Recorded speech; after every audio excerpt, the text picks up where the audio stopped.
One thing that we're seeing right now with Polymarket is that there's people that are connected to certain things like Google Insider. And he already knows the answer, so it's just like 100% chance to win. The past year, even though the markets have been sideways / bearish, I feel like it's been like positive after positive after positive after positive. I'm pretty sure that Sam Bankman-Fried is going to get out of prison through Eric Trump. Think about how much money Gemini lost by not having a predictions market.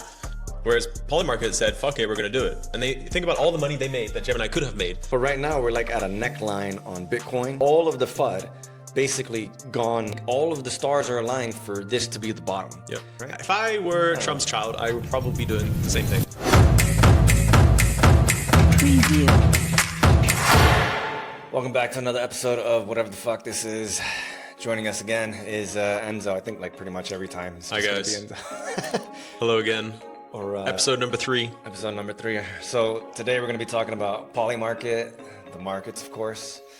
Prediction markets. And whatever the fuck else we want to talk about, I guess, right? But probably the biggest news that came out in today's, or when was this? 2-3 days ago? Was the CFTC approving Gemini's like the first ever legally approved predictions market for the United States market. Yep. And it took 5 years to get that license, and I guess like what first things like what do you think about it?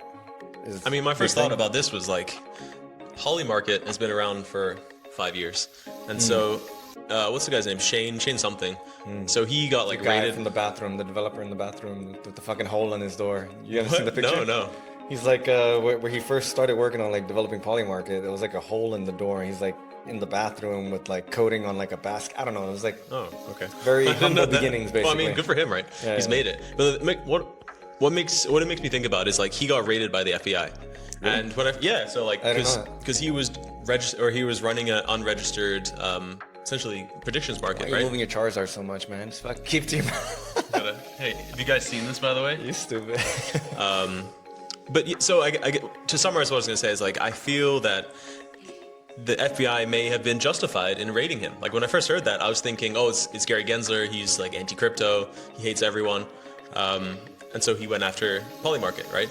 But if Gemini has been trying to do this for 5 years and Polymarket just said like, okay, fuck it, we're going to do it without this license, then okay, maybe he should have gone to court. Maybe not raided by the FBI, but like he should have paid some sort of fine, because if Gemini has been doing this for 5 years and Polymarket just skipped that whole process, then it's not fair for Gemini. I mean, respectfully disagree. They had no process essentially to onboard prediction markets, right? So it's like, even if you wanted to do it the proper way, you'll still get a no, because there's no, there was like nothing. It was the Gemini is the very first one that they approved, and it was only because they changed, in my opinion, from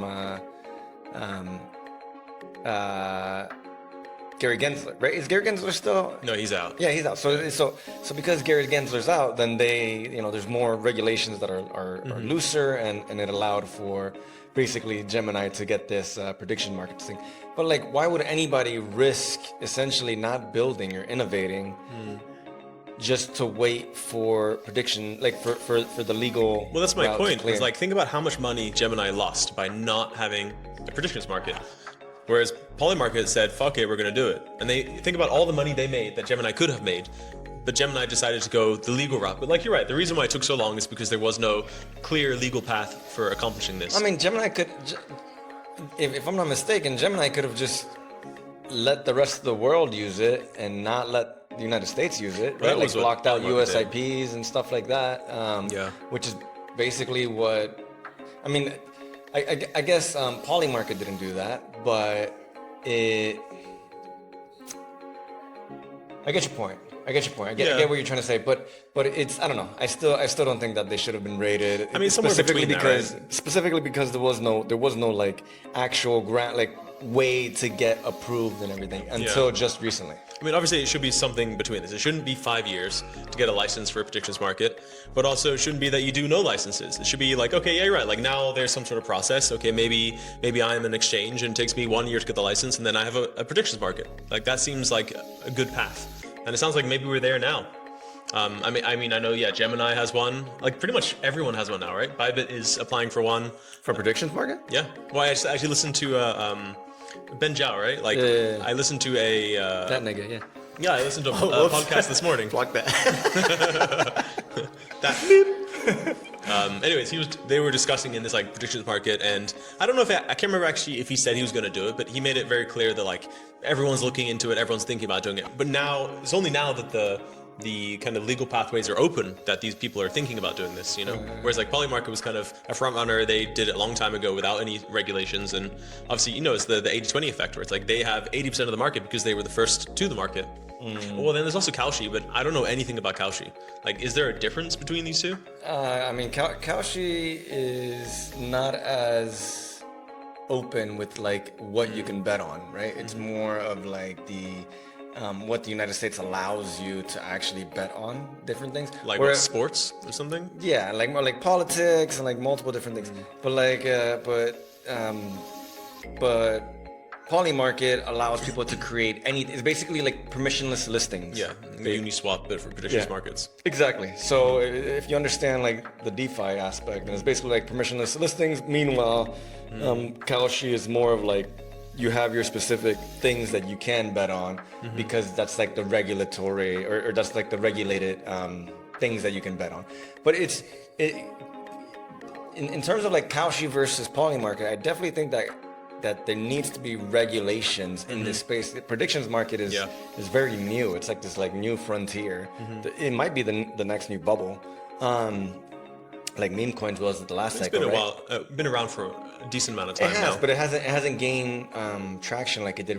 Like for example, NFTs were out forever before they finally became a bubble. Yeah. Right? Memecoins were out forever before they finally became a bubble. Prediction markets were out. I think like those like 8. For the Trump election, right? The Trump election was the peak of prediction markets, at least in the past couple of years. Well, that was I wouldn't say it was the peak, but it was definitely like the driving force that brought it into So for media. Polymarket, that was their highest revenue day. Was like the Even ever, now? yeah. Oh wow. Even up until today as well. Okay. I didn't know that. But so yeah, you're right. I think there should be regulations because what if I put up like you said, it's open source, anyone can do anything. What if I put up a predictions market for like someone shoots Trump? Then it kind of incentivizes someone to go and shoot Trump because if they put millions of dollars down, Well, I mean, it's not. I mean, yeah, but it's not even just that. Like, one thing that we're seeing right now with Polymarket is that there's people that are connected to certain things. Like, I think there was like a Google insider that made like a bet saying like the number one search term will be whatever the fuck, and he already knows the answer, so it's just like 100% chance to win. Yeah. So like stuff like that, like these insider trading. Do you think that should be blocked? I think it should be like in a sense where like I think permissionless listings is retarded because I can just put up a bet like I bet you I'll come today and then like not come, like not go home and jerk off or something. 10 times since I've been here. But if you do something like that, right, and someone else is just dumb enough to like gamble on something like that, and they don't even know, right? Like that's obviously a crazy example, but no, I mean the SEO one's a good one, but so I was gonna say my rebuttal to that was like, well, maybe it's better if we all have the most up-to-date information at all times. So if there is an insider that has this information, by them betting on it, it shows it to the world, like, oh, this is the most probable truth. But at the same time, is that fun? Like, who cares then?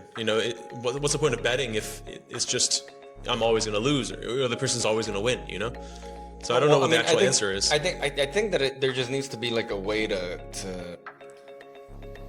like there shouldn't be something in terms of like companies because that's way too easy to do insider information, right? Like if you're working at Nvidia and you know exactly like what's gonna happen in the next few months, you can go on Polymarket, put up a bet, get some people like maybe like put out some some PR on like this bet or whatever, which is like really cheap, like on Yahoo Bets or on Yahoo Finance, you can pay like $200 for an article, and then get some people to go open up positions on this bet, and then you already know the answer, so you just choose your answer and you win. It's 100% chance to win. Like to me, that's not that is essentially the exact same as like starting a meme coin and rugging it. And you could argue, okay, like you should be allowed to do that on Pump Fund, but Pump Fund started to be a like rug-free anti-scammer platform, and it does nothing but perpetuate scammers and ruggers the entire time. Okay, so you're saying there should be more of a framework around what type of questions are allowed into Polymarket, not just a free-for-all, but like, okay, if it's possible for there to be an insider on this question, then we shouldn't have this type of question. For example, like the U.S. elections, there's no one that really knows the answer to that until it actually happens. So that would be a good example of what could be on there. Yeah, so I think on Kalshi you can bet on that sort of stuff on on politics, but maybe I don't know if they allow you to do crazy bets like you said. Oh, Trump's gonna get shot or something like that, right? I think that on Kalshi that is sort of stuff is forbidden, and for exactly the same reason that you said, right? Yeah. Like people, it could incentivize individuals to go commit acts of violent crime just so that they can try to win a big portion of money. Yeah, or maybe I put down $1 million and I go pay a hitman, and he does it for me. Yeah, whatever, right? But like, if the odds are stacked against you on the bet, and you go in and it's like a 100x if you win the bet, and you have to commit some violent act to do it, then you could either do it yourself or hire somebody else, whatever. Yeah. And then that could cause bad things to happen in the world. So like things like that, I think shouldn't be allowed. I think things with like insider information in terms of like businesses and stuff like that shouldn't be allowed. I mean, to be honest, I'm not really a big fan of prediction markets at all. I think it's mostly a sports betting thing, which I can see that as being fun and ethical, but it seems to be like the next hype that everyone's doing. For me, like obviously I hold cryptos, whatever, I hold the cryptos that I have beliefs in. But I don't necessarily find that fun. It's more of like an investment. Whereas I do find enjoyment from Polymarket because there's the monetary aspect where like, okay, I make a prediction and it turns out to be correct, then I make money. But what I really like about it is that you can kind of choose your niche. Like for example, if you know sports, like sports betting, people bet in sports because they believe that they have like an edge over other people. They believe that they know these players better and they can predict the result better than other people. And for example, like I know AI pretty well. And so whenever I'm on, I don't actually use Polymarket that much, but I do use it every once in a while. And I'm always betting on things like AI. Like for example, the one I have right now is by the end of the year, essentially which LLM is going to be ranked the highest. And this is, they always have like criteria. And this one is like, okay, on this specific website, they do kind of like LLM listings. So according to that website, who will be number one at the end of the year? And I like this because like, but this is a bet that you're in. So I'm in right now. Okay. What are you betting on? Well, so this is the other thing I was going to say too. It's not just like who do you think is going to win. You can also bet against what right now. So Google has Gemini 3, and Gemini 3 is by far the best right now. Really? Yeah. Well, I know for video. It's essentially across the board. The only one that it's so. Well, good, because I'm paying for that one.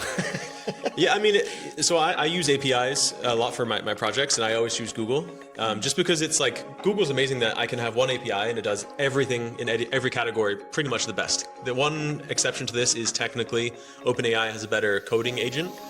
Which surprises me because I've always used Anthropic. But so getting back to what we're saying, well, what about Cursor? I thought Cursor was like the number one thing. Well, so Cursor is like a program, and then you plug the LLMs into that program. So I can plug in whatever I want to that. Okay. But so my bet right now is actually like I know Google is the best, and so right now on this prediction market bet, Google is actually number one. Like everyone thinks, okay, by the end of the year, Google is going to be the best. But essentially, I said Google will not be the top. It's not that I have to choose like, oh, I think it's going to be Google, I think it's going to be Claude. What you can do is you say, oh, this one will not be it. And so I did this. It's like a side bet, right? Or... Well, so the way it works is like there's Google, there's Claude, there's OpenAI, and it's just yes or no for each of these, right? Yeah. So if I say no, it's not going to be Google, that means it could be X, OpenAI, any of the other ones, anyone except Google, right? But if you say no, is it the same earnings as if you were to say yes on just one of them? It depends on when you buy. Split? So like, for example, this is why I chose no. And I chose no not because I don't think Google is going to be the best. It's because I think people's opinions of LLMs, they change so rapidly. So for example, yesterday, OpenAI released their latest model. And people's like opinion of an LLM may waver, and it may push. Like right now, it's like essentially 80% chance that Google's going to win. And so what I'm hoping will happen is something like Elon will release a new model, and people's faith in Google will drop slightly, and then I'll sell. Okay. I forgot what. So the way you make money is like, for example, now I'm betting 80% chance it's going to be yes, and so essentially I got in on no at 20%, and all I need is for that 20% to go to like 30% no, and then I'll make like, you know, I don't know, double my money or something like that. So essentially, the lower, the more extreme the odds, the better the return. Similar to like leverage or something. Like if I get a no at 5%, it's almost like going 100x in or something like that. But how often do you use Polymarket? Maybe like once a week. It's also nice because it's like the thing about crypto markets is that they are like a time-based thing. Like if I have a leveraged position, I would wake up in the morning and check it at night. Whereas like, for example, this one, I have until the end of the month. And all I gotta do is keep an eye on the news, and if I see something comes out, then I'll go check at that time. I mean, of course, there's still risk. It's more like options, basically, right? Yeah, similar. Yeah, because options will expire at a certain date. Yeah. But going back to the reason why I was saying this is like I really like AI, and I feel like I do have an edge on other people. Like again, my edge here is I know people's opinions change really quickly. Some news will come out, and people will immediately shift from one LLM to the other LLM. It's like whatever has the most news or the most like hype at that moment. But I can imagine like people, sports, for example, on all these platforms, you can bet on sports. And so I'm assuming the same thing. So to summarize all that, like I do feel like prediction markets have a sense of entertainment. Like I do get enjoyment from it. I do feel like there is some sort of monetary payback if you have expertise in a certain area. Do you think it's more gambling, or it's probably just as much gambling as trading, or do you think it's less gambling? I think trading is way more cut and dry. It's more of like you like looking at a number, whereas Polymarket is more of like way closer tied to the news and to like actual. For example, this one there's more like like fundamental oriented type stuff. Yeah. It's like, for example, like crypto, maybe Ethereum right now, right? There's so much positive momentum, and yet the price isn't moving. Whereas like Polymarket, it's all about the actual statistics. Like I said, the one I'm betting in is actually there's a leaderboard. You can see exactly these things moving around, and then on the leaderboard you can see why it's moving around. Whereas like Ethereum, you have Fusaka, right? Or what's the Fusaka, right? So Fusaka upgrade, yeah. Fusaka happened. The upgrade that just happened. Yeah, right? and it's like technically it's like way better than it was last week, but the price hasn't moved. And so I do feel like Polymarket is based on fundamental truths, and like you know UMA, like UMA is like the oracle that essentially deals with the disputes. Yeah. And so what they do is they will actually go into the weeds. You know, they'll like find, okay, this number. Like for example, there's one I lost in this one, but OpenAI released a new model, and I bet it would not happen yesterday.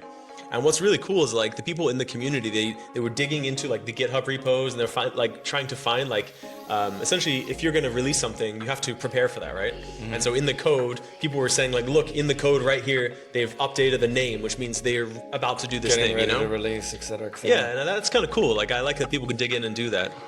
So have you ever used it? No, never. I mean, you should, dude. We're building one.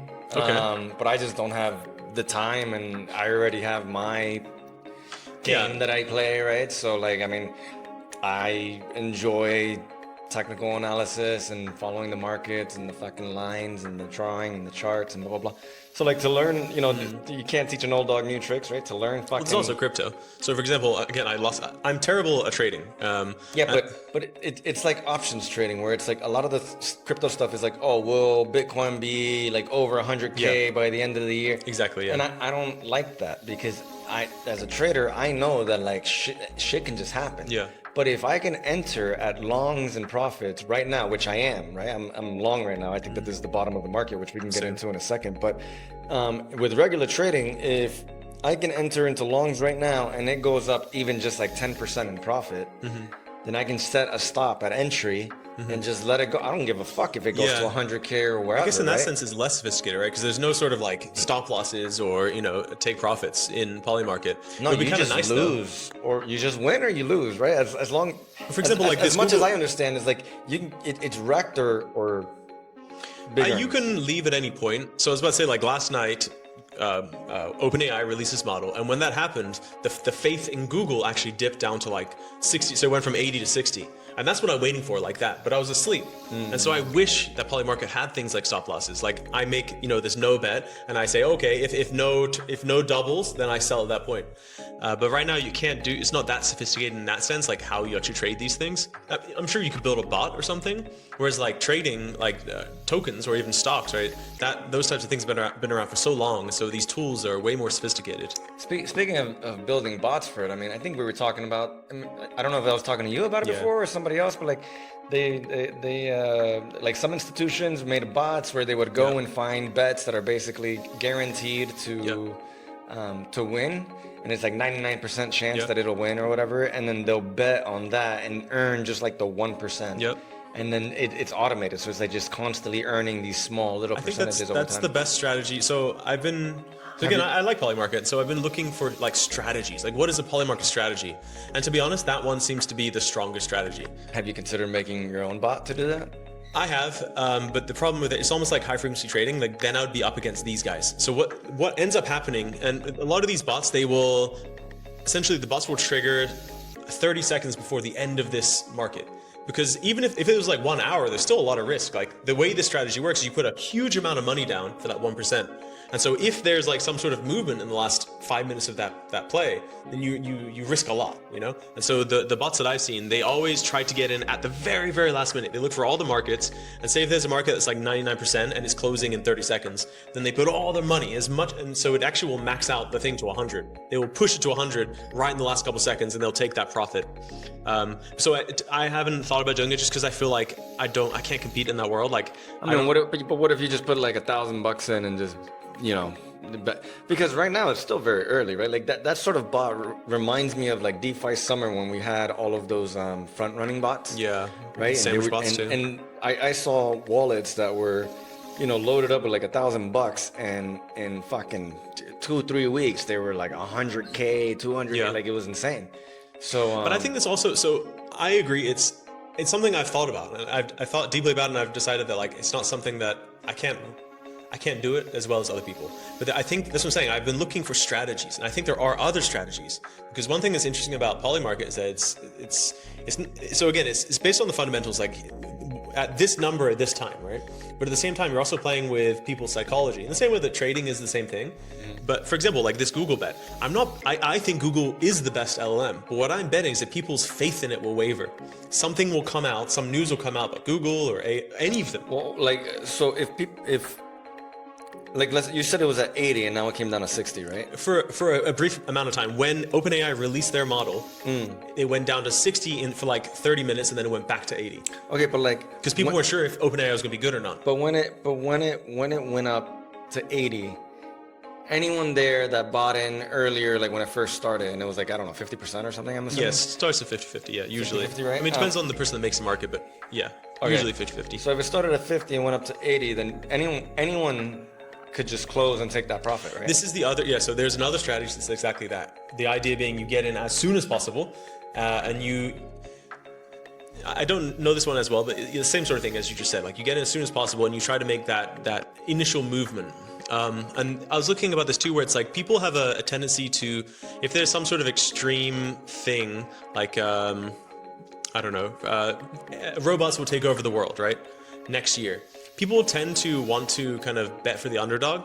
And so if you essentially bet against that, knowing that robots are probably not going to take over next year, you essentially get in as soon as possible, bet in the direction that is most logical, and then it'll swing towards a certain direction, then you just kind of sell at that moment. But again, I think there's a lot of potential strategies here for Polymarket, and it's so new that it's kind of a blue ocean, right? Like I can get in, like you said, it's DeFi summer. If I tried to compete in DeFi now and build these bots, like there's no way I could win. They have millions of dollars against me, whereas like I feel Polymarket is still kind of untested, and it's still like people are trying to figure it out. One other thing that I think is really cool about Polymarket is that it's not just the betting, it's not just the entertainment, but it's also like a source of truth. It's almost like news. Like, for example, Trump, right? Like it predicted that Trump was going to win better than mainstream polling agencies. And so I like that too, that it's like it's almost like the new source of truth, the new source of news. Do you think that was just like a coincidence? I don't think so, because it's happened enough now where Polymarket is pretty much, for example, the Fed rate cuts. Like now, they check Polymarket for the prediction, the probability of the rate cuts. Yeah. Just because, I mean, like there have always been places to do that, but Polymarket is now the place that people do it. And for example, a 25 bip cut a couple of days ago, like that was predicted on Polymarket for months. Yesterday, but yeah. Oh, what did I say? A week ago? You said a couple of days ago. Okay. Well, I'm pretty sure it was yesterday, right? Yesterday was Thursday. Yeah. So that was predicted. Let's talk about that. So So let's pivot over. So we have the rate that got cut 25 points. And people, just like 3 weeks ago, they were thinking, even 2 weeks ago, they were thinking, oh, they're not gonna cut interest rates because the inflation's too high, et cetera, et cetera. We have the tariff war completely, basically done and over with. Like they already signed and agreed on a deal with China, et cetera, et cetera.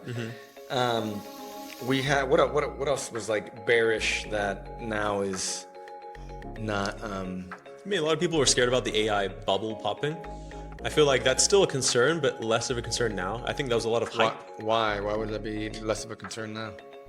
I mean, because people have been saying it for a while, and there's no sort of like fundamentals to it. I think when what's that guy's name? The big short guy. Yeah. So he kind of. Well, he's tracking the money where it's like all the companies are just lending money to each other. Yeah, but he was kind of like I forgot the term for it, but he was like a symbol of that kind of thought at that time, that sentiment at that time. And I think since then people are not talking about it as much. They're not concerned about it as much. People are still concerned, but it's less of. I think people have realized it's not as big of a risk as what people thought at that moment. I think it's still gonna happen though. Because I also read like his posts and everything about it, and they're just lending way too much money to it. It's just causing like mass. They're borrowing and lending money to each other as invisible, basically. Oh, you're talking about like the circular kind of like Nvidia buys from OpenAI buys from X, and X buys from Y. Yeah, and they're just sending like billions and billions of dollars around to each other, and it's basically they're just like stacking up their credit, right? Their debt, I should say. But it seems very, very similar to the crypto market when FTX collapsed, right? Like it's an exact same sort of situation where once Three Arrows Capital went down, that caused a cascading effect that left a big hole on so many different companies and stuff. So then that basically was contagion. Well, I should say. Not even Three Arrows Capital. It should be Terra Luna. First it was Terra Luna, and then 3AC went down, and then like all of these other ones, and it just started falling like dominoes. So I think that we're gonna have the same sort of situation with the AI companies, but I don't know when. I don't think it's right now. But right now we're like at a neckline on Bitcoin on the macro. Like if you look at like the daily and the weekly is like a neckline area. We have all of the FUD basically gone and done with. It's the end of the year, so like basically the fiscal year taxes are already done with, right? That happens in October, and I just feel like it's like all of the stars are aligned for this to be the bottom. Yeah, and we still have buying coming in from Bitmine. We still have buying coming in from Michael Saylor, even though now it's kind of I think one of the biggest ones that I saw recently is from yesterday, right, from the Fed rate cut. It's not just they cut the rates, but they didn't actually say they're going to do QE, quantitative easing, but they essentially said it in other words. Like they said, up until tax season, we have to spend, or we have to create more money, essentially, in other words, which is huge because like every time that happens, that's what kind of prompts, the whole purpose of that is to prompt like a bull market or a positive economy, right?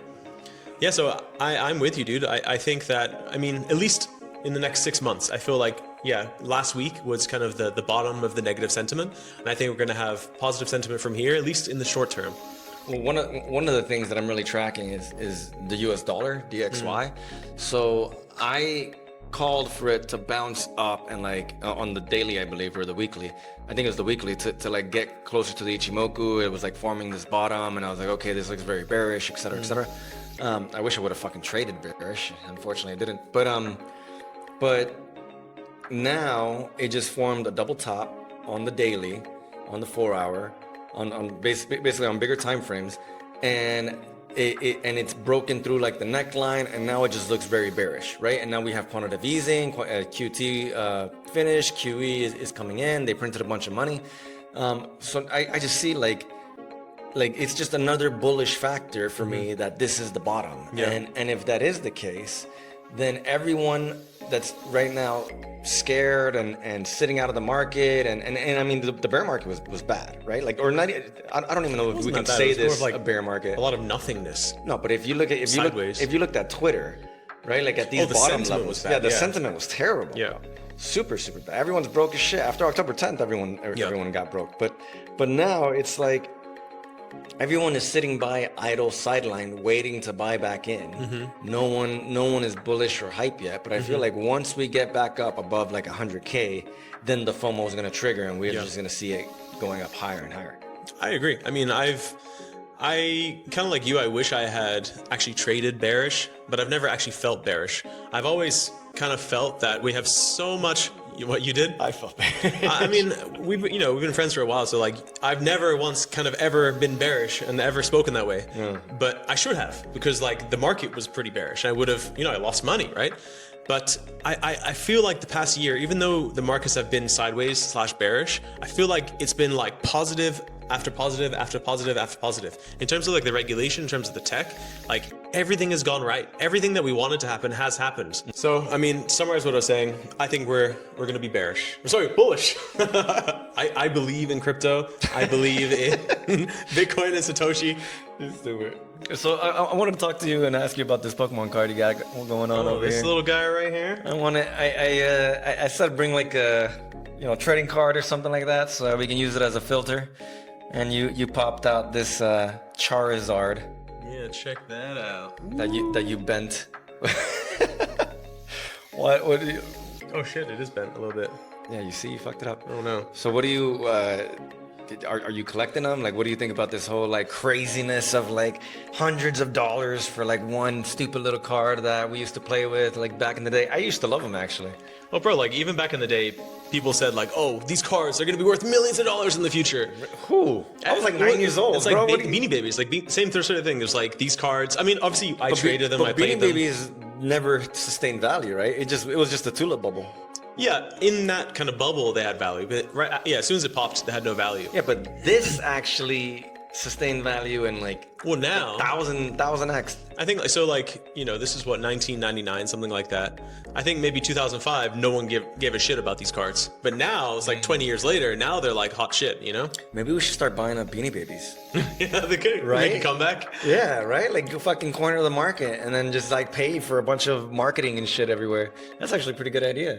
What was the thing? Like, there's some crypto platform where you can like buy a pack, right? You buy like an NFT, and that is essentially like an RWA for a real pack. But how can you tell that that's fucking real? How much it's worth? Like how are these things even valued? Do you know? The fucking what is it? I mean, there's SPA or some shit like that. Yes. Well, so say some organization or group, they do like valuing metrics. I don't know at all, to be honest. I'm sure like baseball cards, certain. Like for example, I was looking at the rarest cards. This one's obviously rare, but it's not the rarest. What's the rarest? There's like one that was Kangaskhan. Genghis Khan? What is it? It's like a kangaroo. What's it? Kangasaura or some shit like that. Anyways, there's like a card that's like, it's like essentially a kangaroo, and then in its pouch has like the joey, the little baby kangaroo. I think I know what you're talking about. And this card was given away to parent and child teams in like a tournament. So it was like a special card that was made just for that tournament, and they give it away to these parents. And so something like 400 of those were made for that. So that one's obviously rare. So because it's so rare, it's worth more. But that's not the rarest one. There's another one that is. I thought it was like Mewtwo, no? Mewtwo? No, these are the most rare. The rarest cards are like really weird ones. So like these special edition ones, like for example the Kangaskhan, and then there's another one that was Trainer number 2. Is a really rare card, I guess. But isn't that just like some bullshit utility card or something like that? It is, but like that's what I'm saying. It was so just bullshit that no one really thought to keep them, and so no one has this card. It was like made in the first pack, and it was just like some random little card that no one cared about. And probably the creators are probably like, well, nobody cares about them, so let's stop making them. And so the next one they stopped printing, and then there was another one that was it was like a pre-release. Something Dragonite, pre-release Dragonite, or something like that. Where it was I know Dragonite. I remember that. Yeah, it was like before Pokemon was even a thing. There was like a card that they gave to like the manufacturers or something like that. But one of the craziest stories that I've read and heard about with the collections craze going on right now is the Kakuna collector. Kakuna is like one of the most like common cards that they have, and he's like, I'm just gonna get all of them. I like that, man. I like that. It's like 10,000 cards or something. He's just buying every single one. He's doing it, right? He has like 60% or something. Yeah, trying to corner the market. That's crazy, right? Isn't there some story about a guy doing that to silver, where he like bought up the world supply of silver? I'm pretty sure. I think J.P. Morgan and all that stuff did that. I mean, the same thing with diamonds, right? We had De Beers, the jewelry manufacturer. I forgot what they're called. Yeah, De Beers. Yeah, they did that. De Beers. Oh yeah. And then they said, oh, you need a diamond for your wife, even though they're fucking useless stones that are just crashing. I mean, silver has value, but yeah, diamonds have no value. So apparently they have like a stockpile, right? They have so many diamonds, but they're the only ones with them. Yeah. Same thing with what's it called? Maple syrup. In Canada, there's like a strategic reserve of maple syrup, and so there's a lot of it out there. It's just that they don't release it. Like they keep the supply low artificially to keep the price high. But so I bet you though, the funny thing with this Kakuna thing though, it reminds me of World of Warcraft, because people did that all the time in the game. They would like go out and corner the market on the auction house for like certain resources. I used to love that game, by the way. Yeah, me too. Certain like crafting resources and stuff. But this guy's doing the exact same thing, and because he went out there and started accumulating all of this, it like hit news everywhere. And I bet you now the Kakuna prices have pumped. Yep.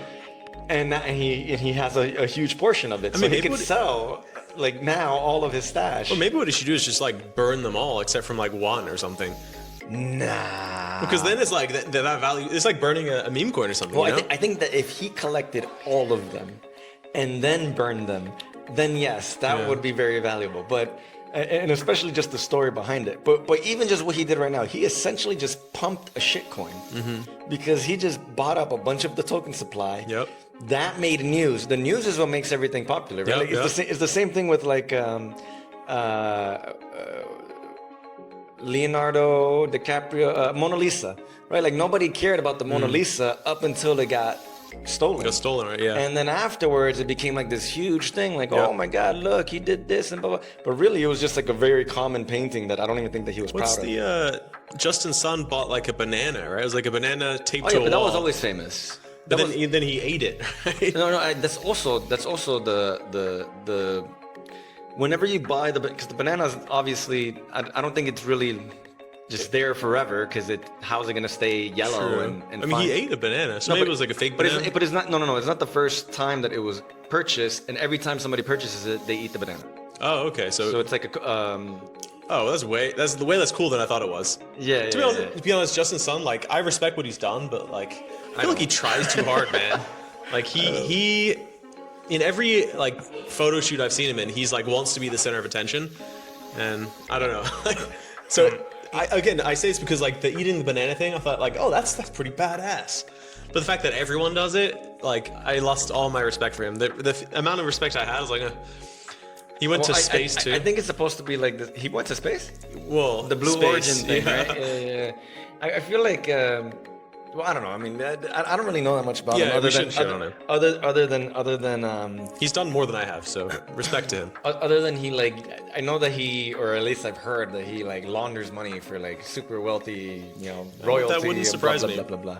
Well, so actually, this is something that ties back to Polymarket. So he gave a lot of money to Trump. And people say like, okay, well, if you're going to give this much money to Trump, he bought the Trump token, right? And then buying that Trump token, he got into like a private meeting with Trump. And if he's in a private meeting with Trump, maybe he can get like his own regulation pushed through or something like that. Mm-hmm. And the way this ties back to Polymarket is on the board of advisors of Polymarket is Trump Jr. And so Trump Jr. is like one of the big head honchos of Polymarket now. On top of that, Trump Jr. invested like $10 million into Polymarket. Well, he's the one that's manipulating all these coins and doing all this. But it's also Barron Trump. I like Barron. No, it's not Barron though. Barron's too young. He's retarded. That's what I mean. I like Barron. Trump Jr. Yeah. The Eric, right? Yeah. Eric Trump. He's the one that's doing all this shady shit. He knows all the fucking the exchange honchos and everything like that. He's the fucking the crazy drug, coke, LSD head and all that stuff. He's the one that's out there doing insider trading with all this money, making a bunch of money off of crypto and everything like that. I feel like, but everyone keeps like showing like Barron Trump because they think, oh, he's like 19 and young. But fucking Eric is just as young. He's like 30 something, right? I mean, maybe, no, 40 something, right? If I were Trump's child, I would probably be doing the same thing. Well, you're a piece of shit. So going back to this thing, right? So, okay, he invested 10 million. Also, another cool thing about, or interesting thing about Trump Jr. is he's on both Kalshi's board and Polymarket's board. So he's on the boards of two competing companies. But then the reason why that sounds like the companies are just trying to onboard them so that they can get away with a lot of stuff. Yeah, that's what. So this is the question, right? It's, okay, so all this progress we've made in prediction markets, like now prediction markets are essentially legal everywhere, and there's like regulatory clarity on it. Is it because they essentially paid Trump to enable this? Yes. I mean, I will open up a fucking Polymarket and bet yes. Yeah, for sure. At the end of the day, it's probably a positive thing. I'm pretty sure that Sam Bankman-Fried is gonna get out of prison through Eric Trump, through bribing and paying him off. Oh, I don't know. Most likely by the end of 2026, I think that SBF is gonna be out of prison. So you're saying, okay, you think the SBF has access to money and he's going to get it to Trump somehow and that'll get him a pardon? That type of process? Yes. Okay. I mean, I hope not. Like, SBF, again, I can't shit on him because all these people have done more than I have, but he seems like a pretty horrible human being in terms of, like, he has no respect for anyone. They're all fucking horrible human beings, bro. Like, everyone sucks CZ's dick and he's out here, like, liquidating them on October 10th, causing just massive, and they don't give a fuck. Yeah. So it's like everyone plays super dirty in this world of PvP. Yeah. Which is what brought Hyperliquid like so much attention, like so much. They were like a beacon of light in this fucking shitty dark industry. Who was? Hyperliquid. Oh, okay. Well, that's what I was about to say. Like, this is why I love crypto, specifically DeFi crypto. Like, this is what attracted to me in the first place. Like, I like to compete, but I like to compete in areas that it's fun for everyone to compete, you know, like I don't know a good example. For example, I played poker the other day, and I really enjoy when everyone's sitting around the table and we're all kind of playing, like no one's out yet. Like we played tournament, and at the end of the tournament there's like 2 people left. Yeah. I don't enjoy that part. I enjoy the part when everyone's around and everyone's playing and it's kind of like a fun, you know, whereas like neck and neck competitive head-to-head part of the tournament was not exciting for me. And this is how I feel about DeFi, where it's like in DeFi, the best companies that have the best product and they're the most transparent, have the most community and the most belief and the most positive sentiment, those are the ones that succeed, hypothetically, right? And I like that type of market. I don't like markets that are shadowy and like they're winning because they pay the right person. And I feel like DeFi, like it's a pushback against that. But you trade on Polymarket.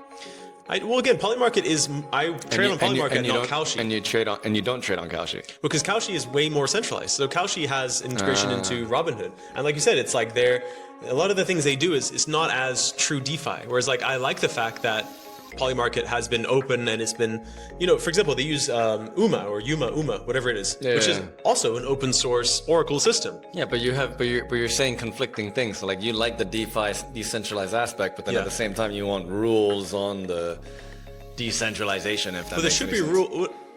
Maybe rule is not the right word. Maybe like parameters, like guidelines. I think that, and so again, like I like Polymarket because it is a true DeFi product. I don't think they're trying their best not to be centralized. This is why they've been open for so long and they're doing everything essentially by the book. I do like that. And I think that this is like, for example, I like Ethereum. Ethereum is a very strong company. Like they have done everything in the open. They've tried their best to be equitable and fair to everyone. And I like that. Do you like Monad? I do like Monad. Yeah, but Monad, since last time we talked, I mean, it has been terrible. I think it had like 72 blocks or something that was like... Oh, no. Like, they promised, or not blocks, TPS. They promised like, 10,000 TPS or whatever, and they only have like 72 or some shit. I mean, all of that is bullshit. I have a friend who has a platform. Essentially, his whole platform is to reveal this to the world. There we go. All right, guys, we're just gonna cut it right here because of this background noise. But thank you for joining us again. Yes, thank you, sir. I'm gonna get myself a little Pokemon card next time. So until then, guys, make sure you follow, like, subscribe, all that fun jazz. Peace. Bye.